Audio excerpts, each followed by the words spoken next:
Okay, we're beginning again. You were just finishing up the story about John Royal. Right. John Royal came in as vice president in charge of programming, and he fulfilled that role for several years. But he was an abrasive personality to the other executives there, and he did things his own way, and he was not very manageable. And so they managed to get him out of programming, and they put him in charge of shortwave, which was a backwater. Well, no sooner had they done that than the war started, and shortwave became the most important thing in the company because that was what gave them their clout with the government. And it was very, very important to the United States that they have the shortwave broadcasting into South America and so on, and for propaganda purposes throughout the war. So he was sitting back in the catbird seat again. So they finagled around. They finally got him out of that job, and they put him in charge of new developments, which was another backwater. But that, of course, happened to include television. So when the war ended, all of a sudden, here he was up on top again with the most important position in the company. And he remained in charge of television for several years before they finally managed to retire him altogether. The television department, when I entered it, was about 25 or 30 people altogether, including engineers and program department and whatever. It was very small. There were two other stage managers beside myself, a fellow named Howard Cordery and a fellow named Ronnie Oxford. I don't know what happened to either one of them through the years. There were 3 or 4 directors. There was Ed Sobel, who had been a Broadway director and a company manager for many years, and a wonderful man. There was Ernie Colling, who had been in radio and had gotten into television in the 30s. And I believe he'd been a newspaper man before had gotten into radio. And he was also a lovely man. And both of them were very good directors and nice people. They encouraged new people and helped them. They were both very helpful to me. Then there was Fred Coe, who was just starting as a director. He had been stage managing. I actually replaced him. They had moved him up to directing. Okay, we had to stop for a second, but I want to ask you now, I don't think we established what year or when did you start in the television department? Oh, in September 15th of 1945. That was your first day in TV? Yeah, or maybe in the 17th, I don't remember, but it was the middle of the month. Mm-hmm. And you were talking about 3 guys, Sobel, Colling, and Coe. Right. You were working as a stage manager under these? Yes. And can you take one at a time and tell me just a little bit about them and what kinds of shows they were doing? Yes. Ed Sobel he used to do variety shows, and he also did dramatic shows. He directed Blythe Spirit, I remember, was one that I stage managed for him. It was very, very good production. That's Noel Coward's play. And we had Broadway actors in it. Philip Tong, who was a featured actor on Broadway. Carol Goodner, who starred in some stuff on Broadway. And I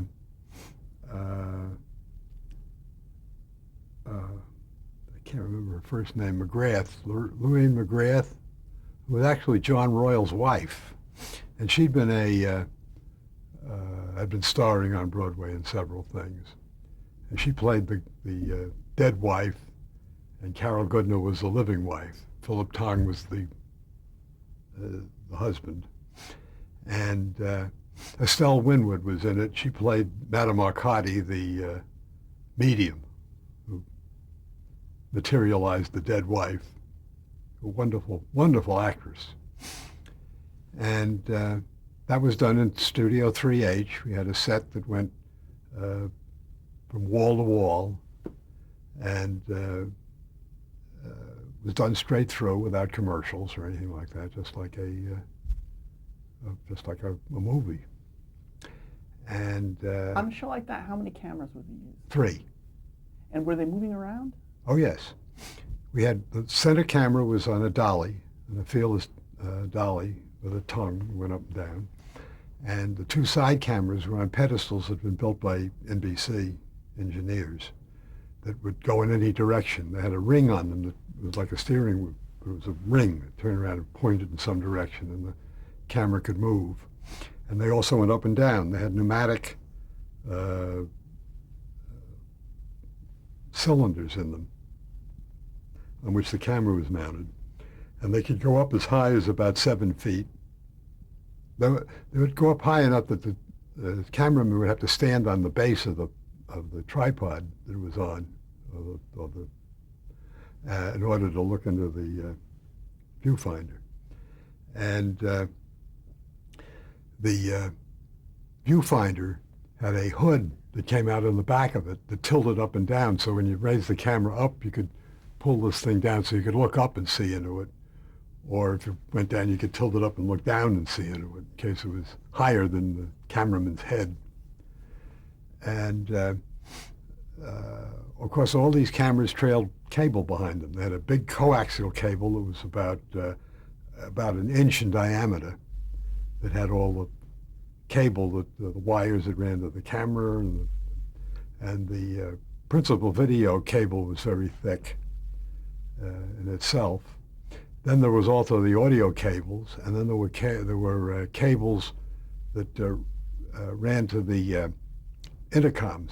Everybody wore headsets so the people at the control room could talk to them. And all of that was bundled together and trailed out behind these cameras. So as they moved the cameras around, they had to dress these cables. And all the shows had cable dressers. One engineer was assigned to help keeping the cables unsnarled. And part of directing, particularly when you got into doing dramatic shows or anything where there was movement from one set to another, part of directing was to be able to move your cameras without getting the cable so snarled around that you would wind up unable to move at all, the ultimate traffic jam. And as a stage manager, what was your job to do? Say, like on Blithe Spirit, what were you doing specifically? Well, a stage manager in television was closer to a stage manager on Broadway than it was to an assistant director in film. My job was during rehearsals, I kept the book. Whatever changes were made, I kept the book up to date. Any changes were made in dialogue. I kept track of all the movement, all the crosses, all the movement, all sitting, standing, whatever people were doing. I marked the floor for the rehearsals, where the furniture went, and we put folding chairs for the chairs and other things sitting around for representing the other pieces of furniture. We chalk on the floor to mark entrances and exits and the positions of the walls where they would be. You do that and have that all set up, and then hold the book, and cue the actors when they needed it, and during rehearsals and so forth. And kept prop lists, in charge of seeing that the props were ordered and that they were there and in the proper place, and so on, which is the same as a Broadway stage manager does. And then, of course, in the studio, I'd do all of that, plus cueing all the entrances and exits of the actors. And that's during the show? During the show. And how would you do that? By hand signals. Mm-hmm. And then, of course, at the beginning, it didn't matter how long shows were. You never gave anybody time cues because a show could run 15 minutes or 8 minutes, so it didn't make any difference. But when they went network and they put time restrictions on, then you had to, if they began to run long, you had to speed them up. So in those early days, you stretch them. In the early days, it could end whenever it ended. Whenever it ended, didn't matter. And you were saying that people wore headsets. Did you wear a headset? Yes, as a stage manager, I wore a headset. When I started, I had a cable that came out of the wall, just like the camera cables. I became very adept at whipping that around. Probably could have gotten a job on a ranch whipping the cattle, I suppose, after that. But they developed a way of doing it by RF, radio frequency. And the first one that I wore after that, they came with I'm sure you've seen these, a double headset with a leather-like bridge that you put over your head. And they put on top of this, they had a tube, a radio tube, which was about that big, and a vacuum tube. And then they put that inside of a juice can, one of those Minute Maid cans with the frozen concentrate in it. They took an empty one of those things and put that around the tube to protect the tube, and then taped the whole thing together. So it looked like used to be a comic strip character called Happy Hooligan who had a thing like that on his head, and that's what you looked like when you wore that around. And of course, there was some danger in that because the boom mic would be swinging around, and this thing stuck up 3 inches above your head. And since I stuck up 6'4" over the floor already, I was constantly in danger of having this thing swept over and knocked off my head. But they soon got rid of that, and they got around to where they just had a thing you put in your ear, like my hearing aids. And that was much better. Then you wore a little pack that was on a belt that had the receiver in it, and all there was a tube that ran up to the thing in your ear. What were some of the technical problems with the cameras in the early years? Focus, was there focus problems? Oh yes, well you had to, one of the most difficult thing for a cameraman to learn originally was that the original viewfinders were like photographers' ground glass viewers, and you saw the picture upside down and in color. So when somebody walked to the right and you had to pan to the right, what it looked like was that you were panning left in the camera. So you had to look left and pan right. It was very, very confusing. And the same thing with up and down. Somebody'd stand up, and your instinct was to tilt down as opposed to tilt up with them because they were going down in the picture. And of course the gear was not very secure. I don't quite get the word for it, but it used to break down frequently. It was unreliable is the word I'm looking for. And they had small procedures that they would do. The camera would go out. The video man would say, camera 2, your picture's out. Shake the cable. So the guy'd get off the camera, and he'd take the cable and shake it violently back and forth, and the picture would come back or it wouldn't. If it didn't, they'd say, well, try hitting the camera. So then they'd get up and they'd bang the side of the camera 5 or 6 times. And if that didn't work, then they would have to call maintenance, take the camera out of service and take it apart and fix it. Would they lose cameras during productions? Cameras, oh, sure. then you'd only have 2? Yeah, then the director would have to be really directing and have to work around that. And that would happen from time to time. What was the lighting like in those days? The lighting was all bird's eye spots, mushroom bulbs. You see, they still use them today. And they were in banks. They were in banks of anywhere from 6 to 12 or 24. And they had banks of them that were hung from the ceiling on pipe, and they were attached by strings that ran over pulleys down to the fly. Well, in the theater would be fly ties over on the side of the studio. And with those strings, you could tilt these up and down and swing them around. And then there were, I don't know, let's see, there was probably a dozen of these along the roof of the studio. And then in addition to that, you had 2 electricians on the floor who had what they call floorboards, which were banks of 6 of these lights. And they would come in alongside of the cameras and focus them into the faces of the actors and follow the cameras around with them. And these things generated enormous amounts of heat. To get a picture with the old iconoscope tubes, which is what they were using then, which was the first television tubes, you needed a minimum of 800 foot candles. And to get better pictures, you needed upward of 1,000 to 1,200 foot candles. And the temperature in the studio, in spite of the fact that they had marvelous air conditioning at NBC, because the studios were all entirely enclosed, had no windows, and you were dependent on pumped-in air. And it was one of the first buildings in New York to be air-conditioned like that. In fact, the whole RCA building was not air-conditioned, just the NBC studios were. And but in spite of this really powerful air conditioning, the temperature would get up to 110, 115. Would people pass out? Pardon me? Would people pass out from the heat? We never had anybody pass out, but we used to lose between 8 and 10 pounds of water a day in the studio. So all of us on the crew would, as soon as the show was over, we would repair to Hurley's Bar and Grill on the corner and drink beer for a couple of hours to replenish our electrolytes. Now, how did it compare when the Image Orthicon started? The Image Orthicon came in, around, I believe, in 1947. So Blithe Spirit was done with all that heat. Yes, it was. Yep. All those early shows.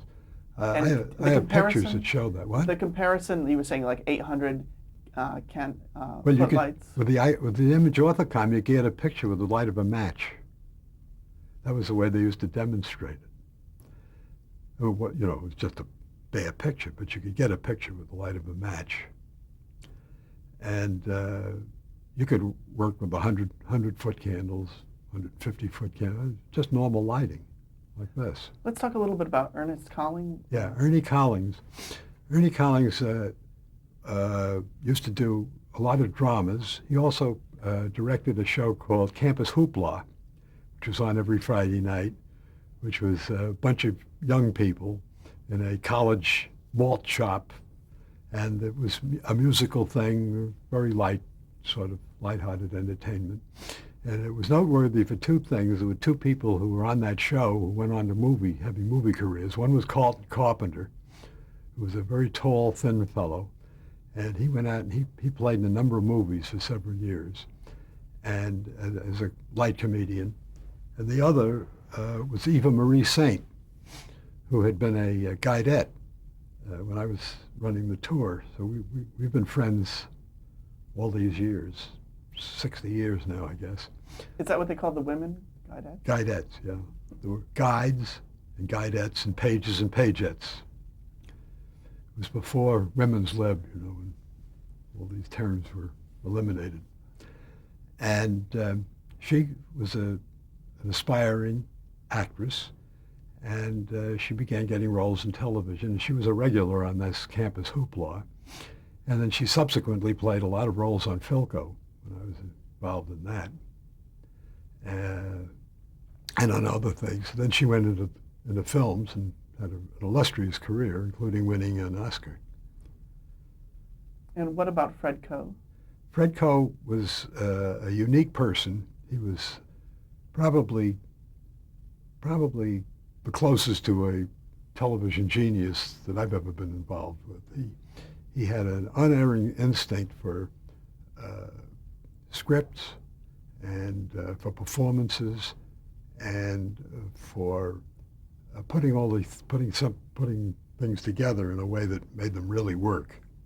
And he was the first one to start bringing motion picture technique into television. Up to that time, Eddie and Ernie and the others mostly used, it was like photographing plays. And they used the technique of close-ups and long shots and trucking shots and such things as that. But Fred began going in to do things like we're making multi-level sets. I know we did the first show that he did that was a feature Sunday night show was a show called Bedelia, which was a mystery show written by Vera Caspary, who was a successful mystery writer. And we designed, he had designed a set where you had a living room, and there was a bedroom upstairs, there was a stairway that you went up to get to it, and so on. Well, of course, you couldn't do all that, literally. And so he used the techniques that they use in pictures of people leaving one set And you cut them going up to the next set and cut them to go to the other set and such things as that. And he also developed lots of over-the-shoulder type shooting and other techniques like that. And we also began very early on, and he was an early advocate of using film inserts. I remember also he did one show, I think he was the first person to ever do this in television, and maybe ever, where he used a subjective camera. We did a script. It was a half-hour script, and it was done under the rubric of Lights Out, which was a radio show, had been a radio show, in which the camera was the principal character and was actually the murderer. And so the audience saw the murderer from the eyes of the murderer, where the camera moved up to the girl, and you saw hands come up from under the camera and grab her by the throat, and so on and so forth. And then the trial and his conviction. And the end of the show, the camera was being hanged for his crime. And the way Fred staged that was that they put the black hood over the camera before they put the rope on, and that was the end of the show. Ended with the sound effect of the trap opening. Very effective. Those filmed inserts, they were done from the control room? They would just be Yes, they would just roll them in. Mm-hmm. You'd have a piece of 16 millimeter film, and you'd cue it with a 5-second roll cue, and then cut to it. There was something in your book that you talked about, Fred Coe, in terms of using things in the foreground. Yes. The cameras would pass. Could you talk a little about that? Yes, that's right. I remember there was one show called Miracle in the Rain, in which there was a scene that took place in a cathedral, and the heroine was walking from the front of the cathedral to the altar, and to give the effect, he had huge columns made, 2 or 3 of them, and she walked down as though it was the aisle, because on the other side was the wall of the cathedral. The camera was on the other side. So as she walked, the camera tracked along with her, and as she passed behind the column went between her and the camera. And then would pick her up on the other side. You have great feelings of depth and of 3 dimension and so forth. The first time that we were rehearsing that, they started doing this thing, and the cameraman was riding on the dolly, and the dolly man was pushing him, and she went behind the camera, and the cameraman pointed the camera at the floor and said, "There's something in front of the camera." And Fred had to say, "Well, that's supposed to be there. Just keep going." So they weren't used to any of that foreground. You know? No, they'd never seen that before. He thought it was a mistake. Also, in that Miracle in the Rain, wasn't Yes. there actual water used on that one? Yes, we had tremendous rainfall. They installed pipes with holes in them up above, and it rained, and we had to have all this matting and drain down on the floor to carry the water away. Was there any concern about electrocution, or About what?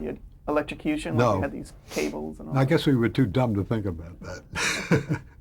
No, it was all pretty well taken care of. Can you talk a little bit about Fred Coe personally? What was he like? Fred and I were very, very good friends for many years, a number of years, until we unfortunately had a falling out. But and then I didn't see him for a long time after that. But he was a very, very bright. He had a wonderful sense of humor. He was fun to be with. He was a good conversationalist, and he was a very sweet-natured man for the most part. But at work, he had a terrible temper. And if things didn't go right, he would blow up like nobody I've ever seen, or nobody I'd ever seen before. And that was just something that you had to learn to live with him. What was an example of that? Well, I suppose one of the more amusing things is he was directing the Cyrano de Bergerac with Jose Ferrer. And the last act of that play, Cyrano has been wounded, mortally wounded, and he comes to the convent to see Roxanne for the last time. So the scene opens up with him sitting, mortally wounded on a bench, and it's quiet. And a nun is supposed to come in and walk across just this atmosphere before Roxanne comes in. So we faded up, and the nun, Fred said, "Cue the nun," and nothing happened. So he said, "Cue the nun!" "Cue the nun!" He says, "Get the goddamn nun in!" Now he screamed so loud that it went through the plate glass in the control room, and you could hear it on the air.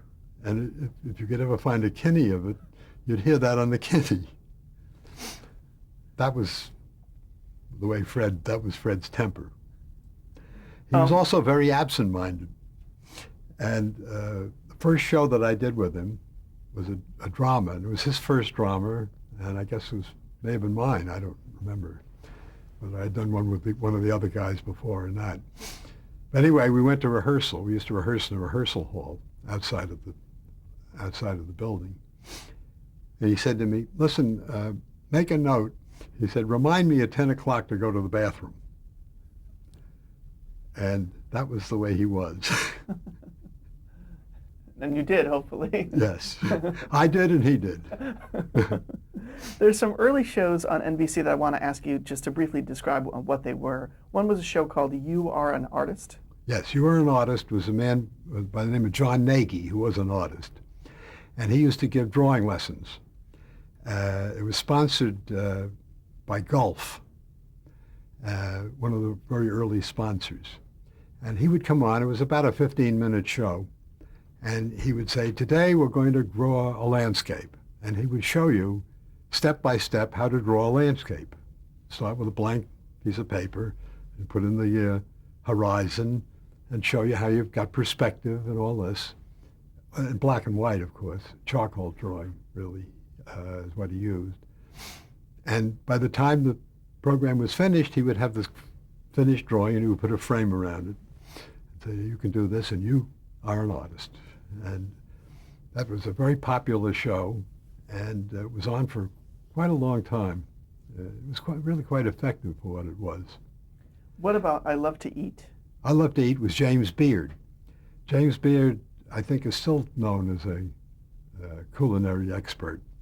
He had a number of cookbooks, and you could tell he did love to eat because he was a huge man. He must have weighed 250 or 300 pounds. He was tall, but he was big also, and bald, and a lovely, lovely man. And he would come in every week, and he would cook. Well, they still have these programs on now. You can see a lot of them are infomercials now, but he would do that. He would show you how to prepare chicken paprika or beef stroganoff, or make a dessert, or how to make great soups or something. And he would prepare it step by step and show you how to do that. Okay, we're going to stop there. Okay.